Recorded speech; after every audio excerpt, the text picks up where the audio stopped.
Good evening, everybody. This is Dr. Rao. Been busy today. It's good, I suppose. Today is day 26 in our wellness series of tips, one a day on wellness that are simply nice to have them, and then really take home points, and that are implementable. Okay, so these are short and hopefully useful for people. Um, so even few people get use of this, it will be good. Okay, uh, so silence, that's a very important thing for us, right? Hi, Coach Chelsea and Jessica. Welcome. I don't think many people practice silence as a something that's valuable, right? That's why I said the title is savor the silence. So experiment with yourself. If you can shut down everything, including your mind, and be in the silence, that's the original state actually. Even if you cannot do all that, maybe sit with the nature and stop thinking in your mind, but just tune into the birds, tune into the wind, tune into the um, rustles of the leaves, especially this time of the year. All the leaves are still green, they don't fall right away.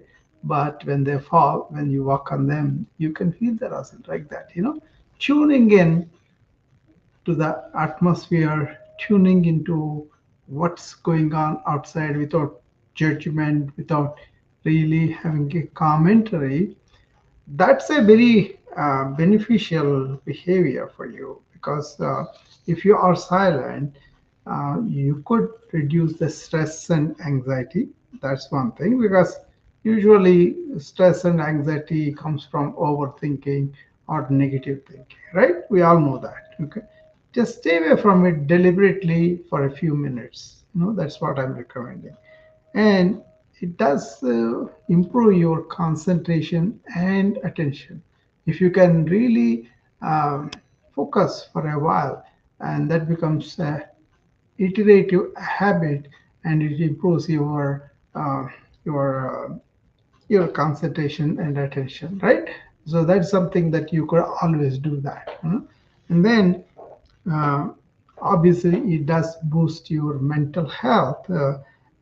See, if you can indulge in quiet reflection, it enhances your self-awareness, right? And um, mindfulness, which is like a awareness for myself, that is very key for mental health. Okay, instead of getting going on with whatever comes to your mind, if you can stay away from it, watch it, observe it, or witness it, that's a very valuable experience, which I teach actively to my students in the wellness club.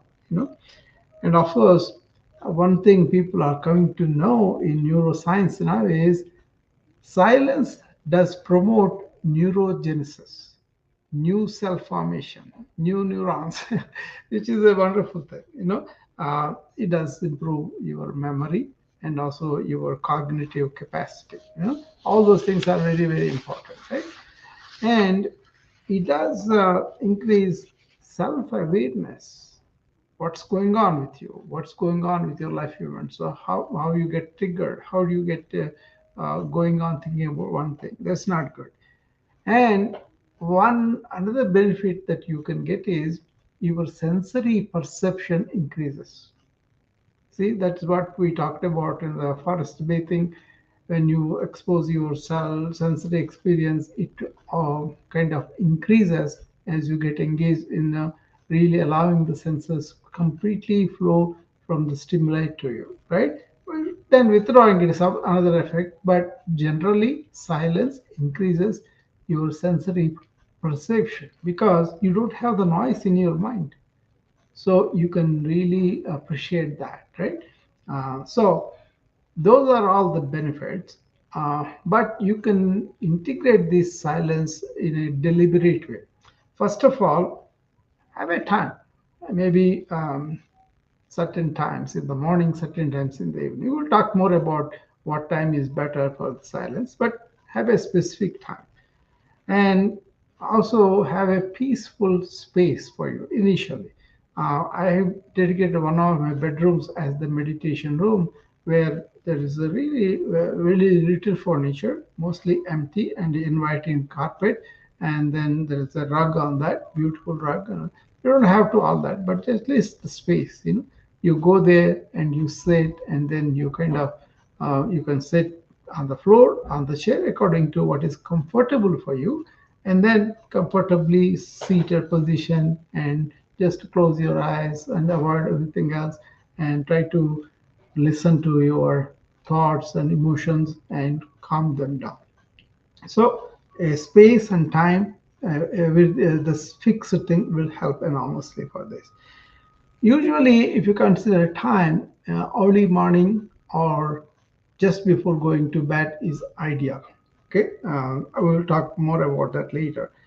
And then, as I said, you can combine this with the nature, what's happening out there right now, not what you want to happen or what you had happened in the past, but right now. Are you in touch with that? That's a very simple way of really calming the mind and also being silent and all the benefits of that. Of course, you can use your breathing if you want to be aware of your breathing, deep in, deep out, and all that. That will be very good too. And I always talk about this digital detox in this day and age. We have so many devices working with us all the time. So, what we do is we kind of allow digital overwhelm us. Too much of a good thing. So develop how to detox, like put only certain time, screen time, and daily actively answer emails, not according to whenever they come, but only certain time, like in the morning, in the afternoon, in the evening, something like that. So I have separate. I talked so many times on this digital detox, right? Um, and then after all this, when you are in the silence in the morning or when you are silence in the evening, take a moment to reflect on that experience. What has happened here? I was sitting, I was trying to be silent, but what is the difficulty? But that reflection will help you to really enhance yourself. Okay, so some of the tips I will give you here are take home points. Be consistent, uh, be patient with yourself. Don't push yourself too much. Just allow things to happen, and then put some visual cues for you to do that. Maybe use the watch, Apple Watch or something like that. Some device that is okay to use that, to enhance your practice, generate maybe a warning, like a meeting warning, like that. You can generate. I'm going to be few minutes silent. That's why I'm doing. And then, if the family is there with you, ask them to participate. That way, they will not be making noises and all that, because this could be a family activity. It could be something family can help you to do your stuff, and then they cooperate because they know your need, they know what you are doing, and they know the benefit of. That's one of the best things about communication with the family is let them know what you are doing, why you are doing, when you are doing. That's my key with my family is they knew exactly where I am. Am I in the clinic or in the ER or in the ICU or in the on the field because some thing has come up that I have to go out. All those things they know.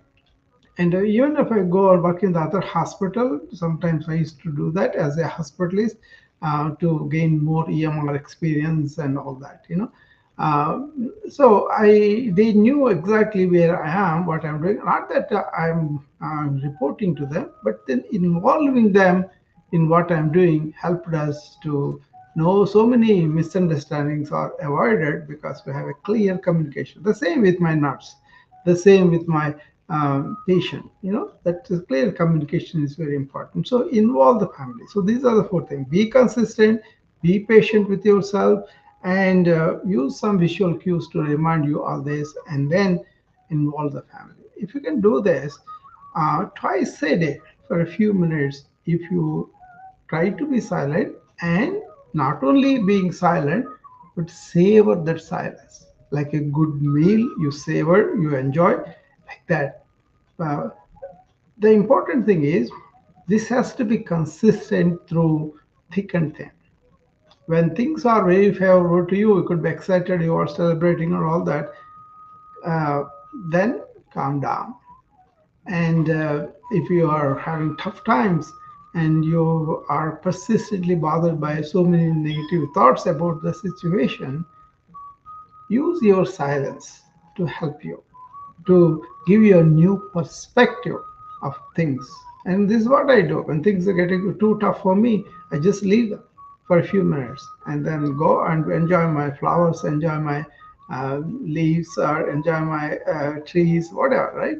And then when you come back, most invariably the solution will appear. Especially if you are in a leadership position, you have a sticky situation where one of the employees misbehaved, but she was a loyal employee for so long, but then the misbehavior warrants dismissal, right? Then that's a very painful thing. What to do? Then I used to leave it for a while and come back, and then you get the answer, right? You always follow what is right, and then you will see you can be emotional attached to people, so you want to get out of that, right? So that kind of thing. Okay. Now, deeper aspects of silence. I mean, my talk won't be complete unless I say what I know, what I feel, right?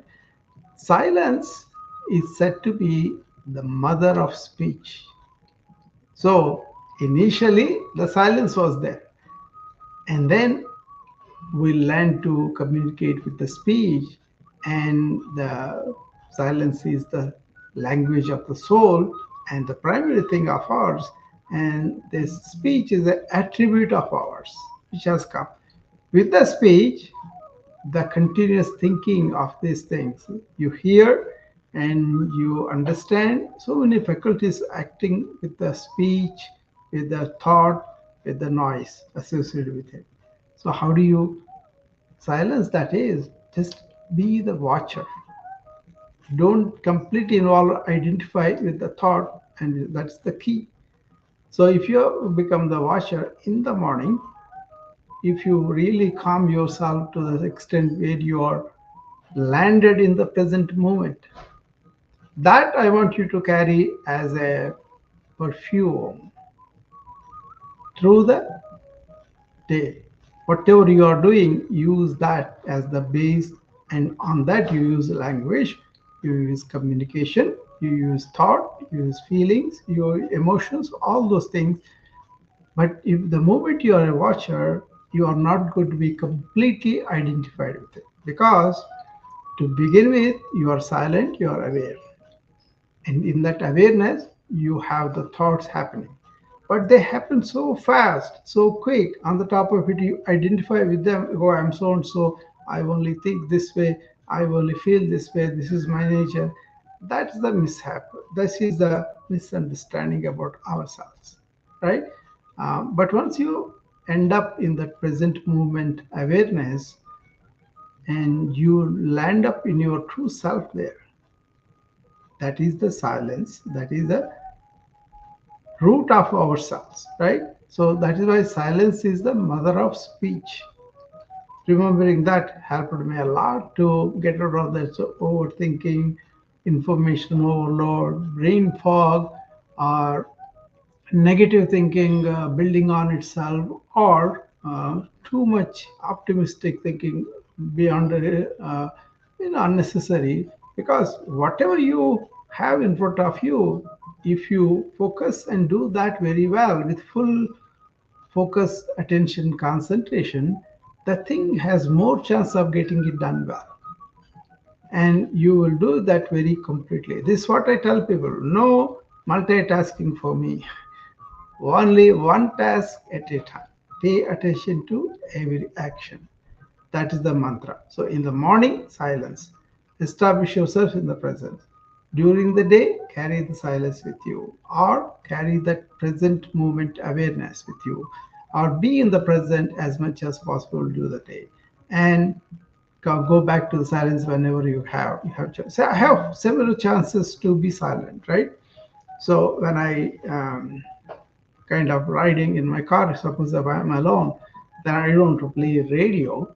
I don't want to really miss touch with what's going on out there in the weather, out there on the road. I'll be focused on that. And then if I stop in front of a red light, I can take two or three deep breaths. I don't do that compulsively. It just automatically becomes a habit afterward. But you do it with the attention, and then you reach the hospital, and so many people want to tell you so many things. Yeah, you can listen if you are silent in your mind. So this is what I call intellectual availability of mind. So I'm not thinking that this and all that and rule you out. I want to think, listen to you, what you're saying. That means I have to be silent in my own mind, right? Then I'm going to be available to somebody present. So that's the beginner's mind. Okay. That happens when you go into silent most of the time. And then meetings happen. There will be so much talk in the meetings, but I want to take only the learn points, the things so that I need to learn from the meeting, but I don't want to keep everything out. So dump it right away. Okay, then that means you go back to silence. So there are so many ways that comes into your life once you understand what it is to savor silence. Then lots of times we could be impulsive, we could be blurting out something without meaning it. The moment somebody says, we kind of react and say something that can produce misunderstanding, even though you did not mean to say, it comes out, right? So for me, that has gone because I don't respond like that. I respond in a very, very non-reactionary way. That means I don't react. I respond to the challenge that is there with equanimity, right? That is also one of the big benefits of practicing silence. Okay, I mean, there's so much depth into the silence. There are so many samadhis, so many, levels of consciousness and all. That's all in modern life. It's a choice of whoever wants to practice. But you could really be very blissful if you go to the depths of the silence. But for practical purposes, don't engage yourself on continuous, recurrent, cyclical thinking. Understand that. You don't have to have the same thing repeated like a loop on the TV, or as the same negative story they give 100 times, and that is going to have an effect on you if you pay attention to that, right? But if you are put an like I'm going to follow only the most important news stories in one particular time, that will be easy to understand and be in touch with the world. Why do you have to be exposed to everything that is happening and keep it in your mind? So, valuing the silence, practicing consistently, understanding how important it is for your health and for your mental health, especially, and also emotional health too. Okay. So I can go on this silence thing. If anybody has any comments or their own practices you want to share, you can come up. I see some 27 people here on the this one. Anybody can come up, and we will. I'll be happy to engage them, or they can engage me. Either way. Okay. Silence. Savor the silence. But first of all, you have to have silence. Don't overtalk yourself, convincing that I am silent. No, it should happen to you. Actually, it is natural to you. Remember what I said? That was very, very important statement. Not mine. I did not say that. It came from ancient. Silence is the mother of speech. Silence is the language of the soul, not the mind, not the brain, and all that, right? So we have become so quick, electrical actually, mercurial. The new chat gpt and the 4o is very fast. Today I attended at Microsoft introducing their Copilot pcs. One of my friends is very much into that, so he wanted me to come into the room and we listened together. And they are electrical, mercurial, the fast, but our mind, if you look at it, before you know it, your thoughts will come up. The more you involve in overthinking, the faster it becomes. But it is not good for you in that way, because I see more people getting caught up in the information overload induced stress, burnout, and immunity going down, and a lot of infections, a lot of problems. Okay, they cannot keep up a good health also. So as the information opens up, as the mundane things are taken over by the artificial intelligence, we have a lot of opportunities to really delegate all this to the machines and then involve in the real mission of a human being. As for me, that is to turn inward and realize our true self, not involved and caught up in the network of thought. That is what is happening now. And I see the side effects of that in terms of illness, mental illness and physical illness and all that, right? So very important to be silent, very important to savor the silence. Okay, so I can go on this for a long time. Okay, um, I will give you a story that I heard.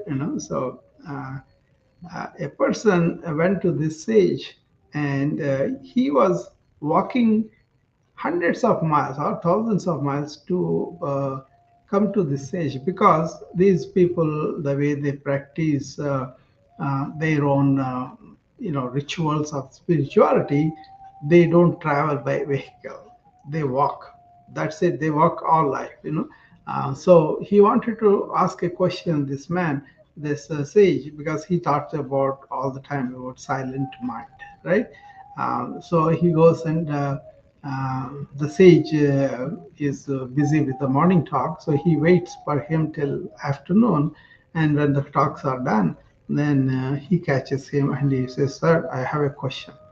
And because he is a monk, the person who is asking the question, the sage has a particular affection for them. So he said, "Yes, sir, by all means, ask me." Then he says, I always wonder about how can you have this silence of mind continuously? The sage says, before I answer the question, let us see who is it that is asking this question. He says, your brain, your mind, your thoughts are all you learned in this lifetime, right? But your sense of your life, your true self is something that you are born with and you are living with. That is the energy that propels you in the life. Then the monk pauses and says, "Yeah, yes, sir. When I looked at it that way, my mind stopped and I don't have any noise or clutter anymore." Oh, yeah, this is very good, sir. I found my answer. That's good enough. I'm going to go. But the sage says, "Oh, no, no, sir, you have come so far, so much trouble you took to come here. Just stay for a while and then have something and then go." So the monk becomes silent. Okay, he agrees. He wants to stay for some more time.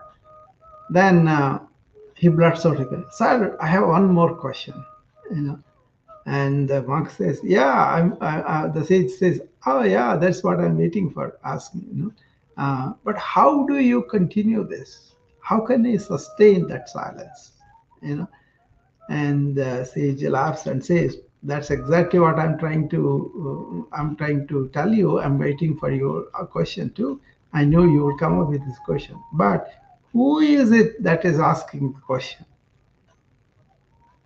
Is the Self that is silent, that's already silent, is that the asking the question, your inner nature, or is your brain or thought patterns, that is that kind of mind that is asking the question?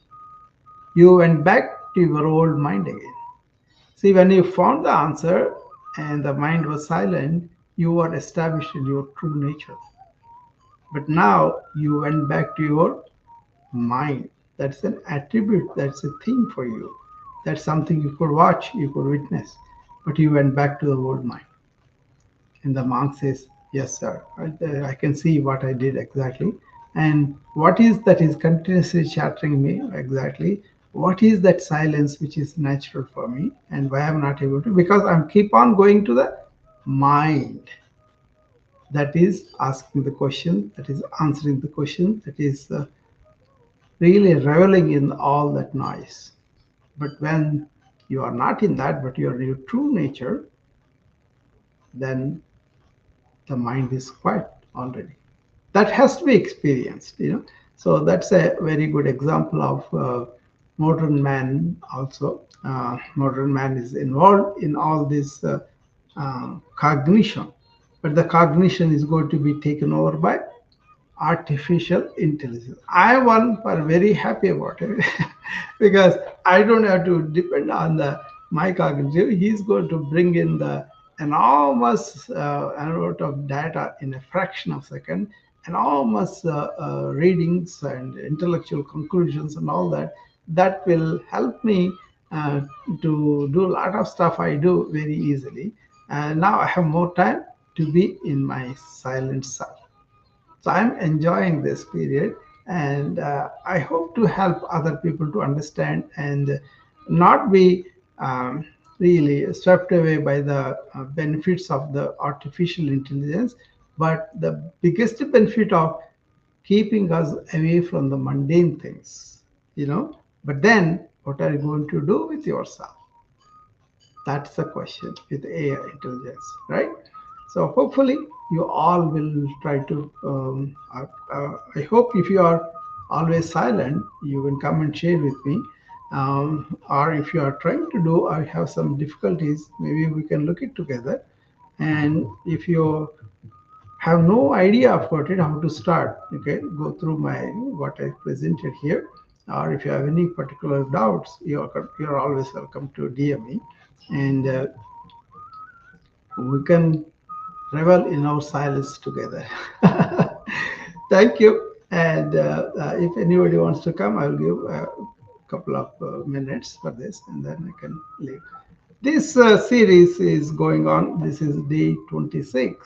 I plan to do altogether 60 tips. Tomorrow it's going to be on mindful eating, right? There are several wonderful coaches here on the Noon Vibe. I enjoy going to their talks and participating.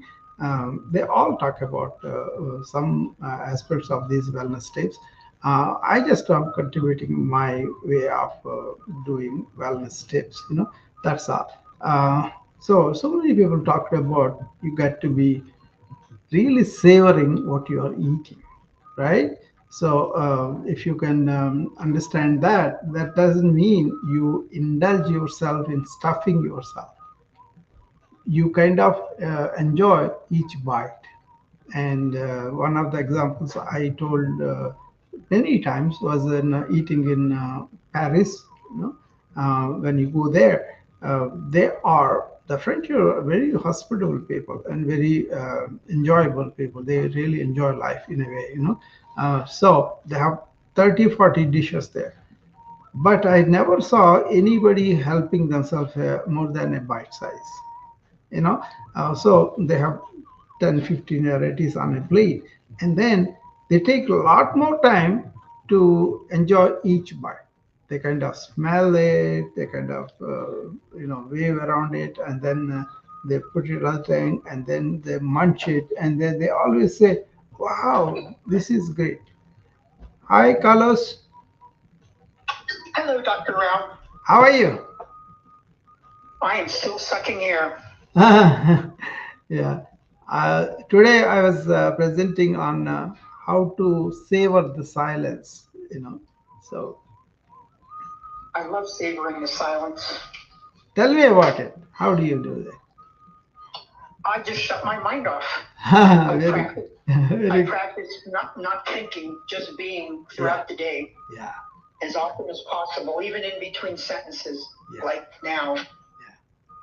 Yeah, Carlos was with me and we were working on that for a while. I'm very happy that he found that silent movement and is pursuing that and doing that. Okay. So this is what we do in the Wellness Club, promote well-being by being silent. It's not being dumb. It's just Carlos is very bright. But most of them neurodivergent they call these days, or ADHD and all that. They are very bright people, but they pace the thought so fast. Sometimes they can't slow them down. This practice of catching the silence between the thought, even if you do one time, you feel so great, you kind of go for it again and again, and that becomes a lifestyle. I think that's what happened with Carlos. It has become a lifestyle for him. I'm very proud of you, Carlos. Well, Dr. Rao, I'm so happy that I met you. I've always said that everybody I meet, every time I meet somebody, I go, this has to be predetermined. In other words, it can't be a coincidence because I end up meeting such incredible people. Yeah. And maybe it is a coincidence, but maybe it isn't. And you're one of those people that I count in my life as an incredible person that I met that really truly has helped me in so many ways. So I'm forever thankful to you, Dr. Rao. Oh, so nice of you, Carlos. But it's the thing is, as a physician, you see so many ways of suffering, frank physical illness, frank pain, and frank discomfort, morbidity. That's given. But a lot of people worsen their physical suffering by their own thinking. And that's why take a break from the thinking once in a while. Use some visual cue. Put in a watch like early morning when I wake up. For a few minutes, I'll be completely savoring the silence. That is, don't invite the thought train right away. So put the devices away. That's the one clue I always say. Put them to bed before you go to bed, and wake them after you wake up. If you can follow that principle in this information age, you can avoid a lot of this information overload problems. Okay, and watching out for what is important for us and focusing on that rather than talking about everything else. You can be involved in solutions and all that, but how your mind is working is very important. Actually, there are energies that are divided in Ayurveda, what they call about sattvic energy, which is equanimous. It doesn't go too fast, it doesn't stagnate too much. And the one that runs like modern people like us, too fast, too much thinking, that is provokes that rajas thinking, rajas, that is kinetic, dynamic, but then too much of it is done, that's damage to that. Okay. The other one is stagnant, lazy, retiring, not really involved and all of this. It's like a static, is not good. Life has to flow, but it has to flow at a decent pace in a controlled way, right? So that promoting that energy are some foods, some interactions, some statements, some conclusions. All those are read by us after we are born in the silent self. So go back to the silent self, then handle all the cognitive things, everything to your advantage. Your mind works much better. Okay. So, anything else you want to say, Carlos? No, I just got done with my meditation and breath work, Very good. Okay. and I listened to some nice Zen music while I'm doing it. Mhm. And I saw that you had an open room, and I just wanted to come in and say hello, Dr. Rao, and just thank you again for everything you do. Yeah. This is a tip a day on wellness. I'm doing on the weekdays, Carlos, at this hour. And today we are on 26. This is going to go on up to 60. Okay. So, but tomorrow. You're the smartest person that I know. It's not the smart, I think. It's more like being a human, come back to being a human. That's right. Thank you, Carlos. And humble. Yeah, thank you. Thank you. You're always kind to me. Thank you very much. And I'll see my family in the uh, new vibe also. There are a lot of people there. But I think people are coming in. I hope they got it from the beginning. If they have any questions, I'll be happy to answer. Yeah. I plan to do this 45 Are you minutes. live streaming this on another platform also? I know this. I'm Yeah, on Clubhouse. yeah. I'm on New Vibe. I'm here, and also on the StreamYard. I have YouTube, LinkedIn, Facebook. Wow. Yeah, I always You're do pretty this. high tech there, Dr. Rao. Yeah, some people tell me don't do this, but then some people like Austin comes pretty regularly, and but some people may not show up. So I do several channels, and I reach a lot of people on the LinkedIn. I could do very well live on that. But it's the best. All the day we work, and then in the evening, this is kind of my relaxation. Like come and share, relax. Yeah. It's funny. I also I call my evenings, I devote them to my passion projects. Yeah, good, good, good, good. Because the day is over and I've done my work, Mm. and it's nice to sort of devote Yeah. yourself to something that you enjoy. Yeah. Yeah, Carlos and me we were talking on time. I told him about delayed gratification. That means what you want to enjoy right away, put it away and do the meaningful things and responsible things that you have to do first. And then whatever you do will be doubly enjoyed, you know. I think that worked for everybody, for Carlos also. For me also, I want to take up the stuff that I need to do for the family or for the patients or for whoever asks for help, right? And then what pleases me is like coming and sharing the. I may come during the day, but I'm working at the time. I may call only for 5 minutes and go away. But otherwise, okay, radio, right? I don't have to pay attention if I don't really interested in the topic or the person or whatever, right? So doing the stuff what we need to do so that the pressure is taken away and life's pressure will be taken away either from the family or from the institution or whatever you are working, that will be taken away. Then you can relax and do your whatever motivates your passionate or whatever you enjoy. For me, life is enjoyment these days anyway. Yeah, Carlos?